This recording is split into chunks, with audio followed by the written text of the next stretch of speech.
Join us February 7th through the 15th as we're back at the Great American Outdoor Show at the Harrisburg Farm Show Complex.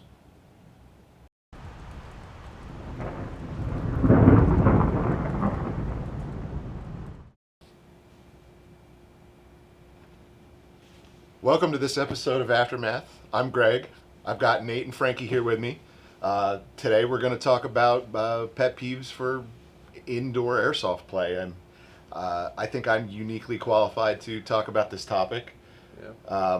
I started off playing indoor airsoft. I did not actually play outdoor airsoft one single time until I went to Apocalypse 5. Fun fact. Wow, that was my first outdoor airsoft experience. Well, that's... Yeah. I have never played at an indoor field, and I never will. That's bullshit. I am going to drag you with me these times. I am going to. This is why this is a great pet peeve episode. I just hate... I was just going to say, without actually playing, I know I should try it first, but the idea of it, I just hate it. Well, I think indoor airsoft gets a bad rep because of a lot of the videos that make their way onto YouTube.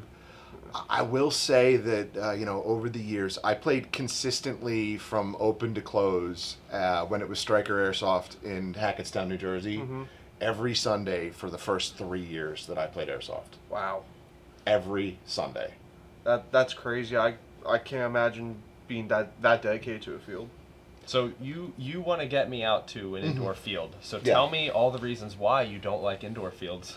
That's the way to do this. Yeah. So I will say that one of my pet peeves is kind of why it's awesome. Okay. Okay.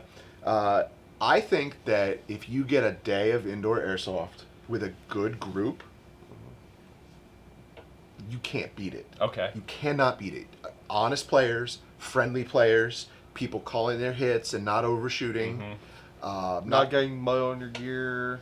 Not getting on your gear. So maybe like a private group type deal. Well, all right, so like for example, during COVID, they were doing, you had to register.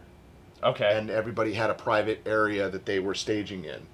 The team that I'm a member of, I co-founded Fourth Echelon with Nate Linton. We at one point had a roster of about 28 people. Okay. Is that a lot for a field of that size? With COVID restrictions, we were 3/4 of the players. Okay. That were going on.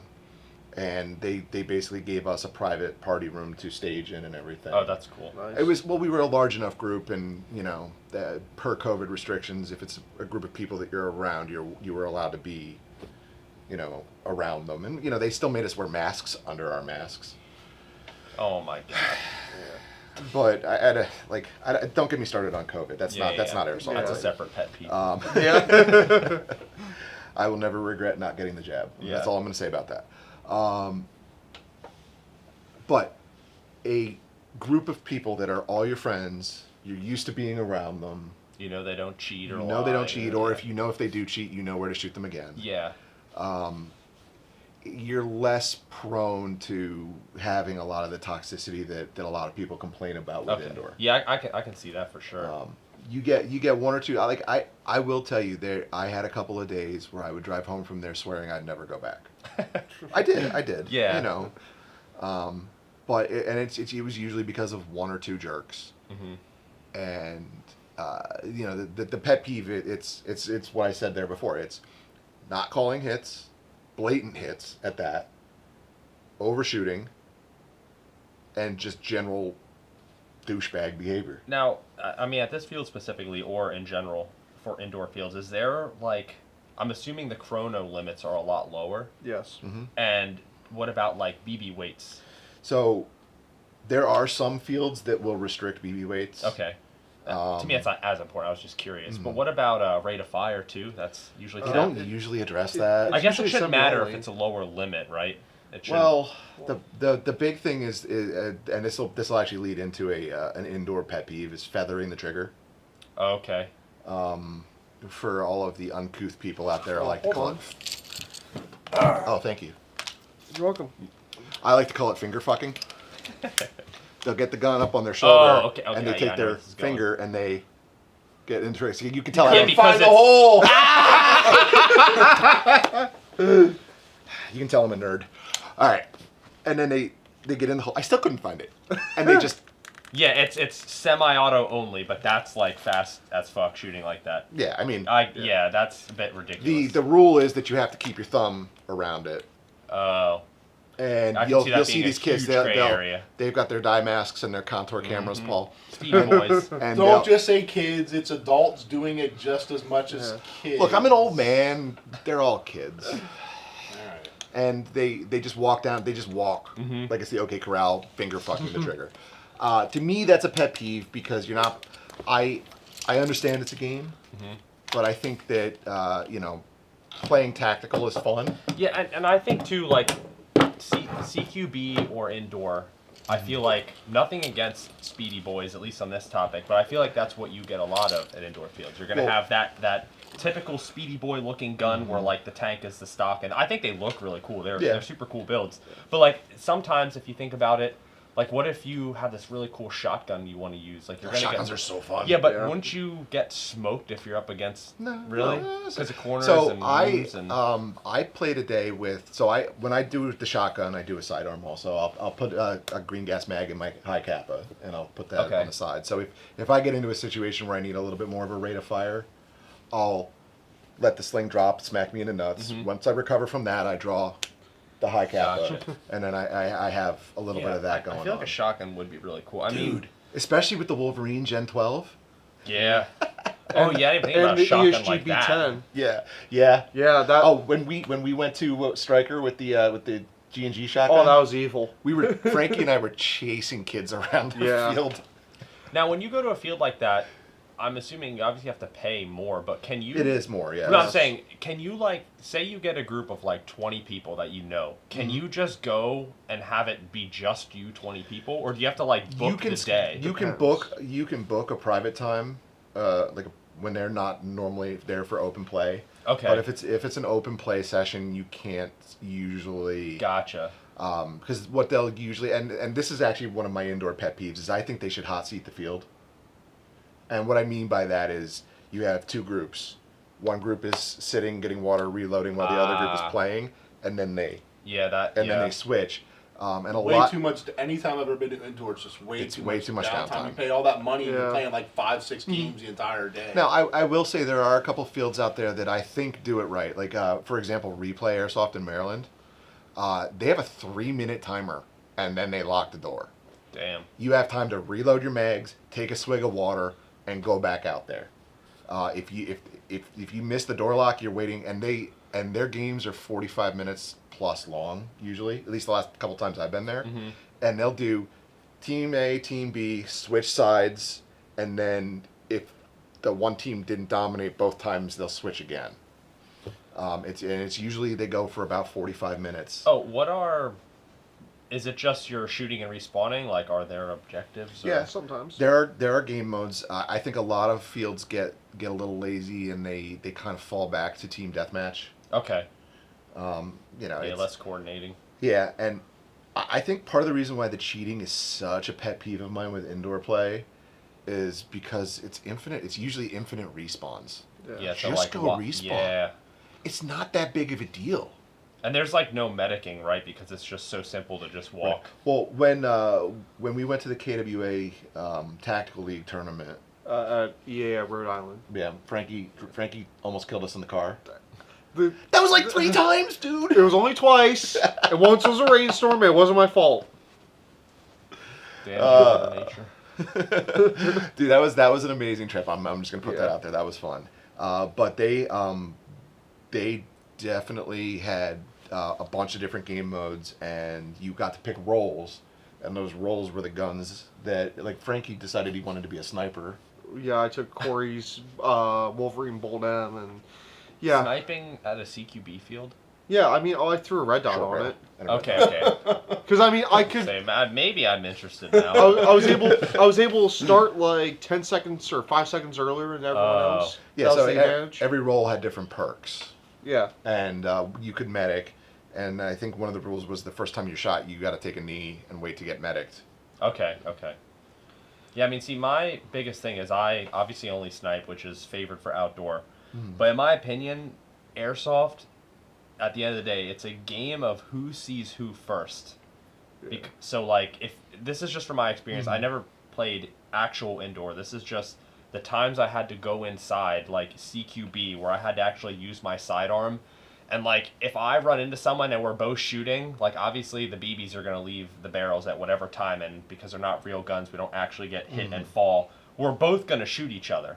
And to me, it's like, to me, if that actually does happen, I always just, if I'm shooting someone and it's real close, I'm just, no matter what I'm going to call it, especially when I get lit up, I'm out. The right thing to do is just trade. To trade. And, like, that isn't always the case. And you have two people that disagree with that or whatever. It's like, I shot you, no, I shot you. And that whole thing is kind of what just makes me not want to... Right, and that's part of the toxicity that occurs.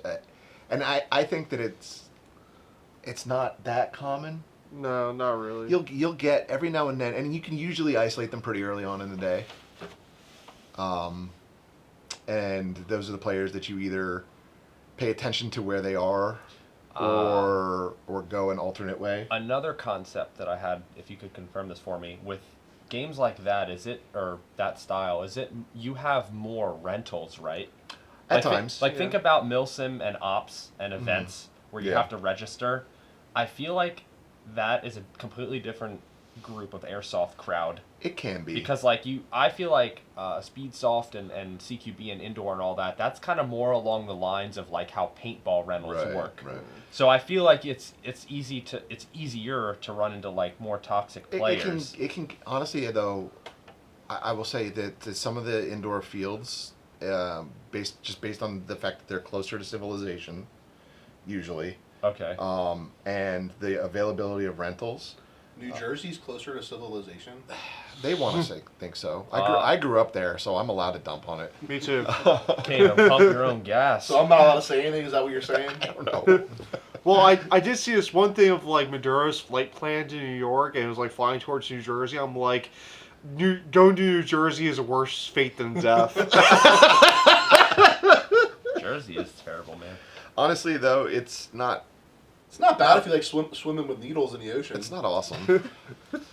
I mean, there's areas of Jersey that are nice, but it's definitely pay to play. Hey, it's like Philadelphia. I live in Pennsylvania. I don't try to talk about Philadelphia at all. Exactly. I'll talk about everywhere else in Pennsylvania except Philadelphia. It's like the redheaded stepchild. Some days it'll feel like a daycare. Yeah, I definitely can see that. I do have a pet peeve, actually. Indoor fields not changing the field layout. I know Stryker was guilty of that. They only changed it like twice in the 15 years they were there or something like that. Exactly. It was more than that, but I'm exaggerating. Yeah. What about when outdoor fields don't change their layout? They don't ever dig the trees up and reroot them. Yeah, but it's a lot. Reroot the trees. No, I mean, indoor fields are a lot. Well, indoor fields are a lot smaller. Yeah, so and they have more control over the cover and stuff like that. And most of the buildings aren't even fastened to the ground, so they wouldn't even be hard to move. All you gotta do is jack it up, throw a couple dollies under it, and move it to a different place on the field. I thought I saw one field. It was either them moving it like that, or it was designed that they put all the structures on wheels. So when they did move around, they would have like pre-taped sections and kind of just move like this. That's how we were gonna do our field if it would ever happen. Yeah. So Strike Force that bought out Stryker, that they do that. And they every quarter. They change the feel out every. Okay. Yeah, they change the layout every quarter, and I really like that. And that's smart business, I think. I'm sorry. I think it's smart business. It is because it brings the replayability factor because it's like, oh, I want to go play the new field layout. Well, yeah, if you're going to the same field with the same layout and the same players and new people come in, it's like a Call of Duty map where they're going to know exactly where to go and how to play the map. I will say that for me playing at Stryker as often as I did, I had like 6 different places that you could find me. Yeah. And you couldn't get me.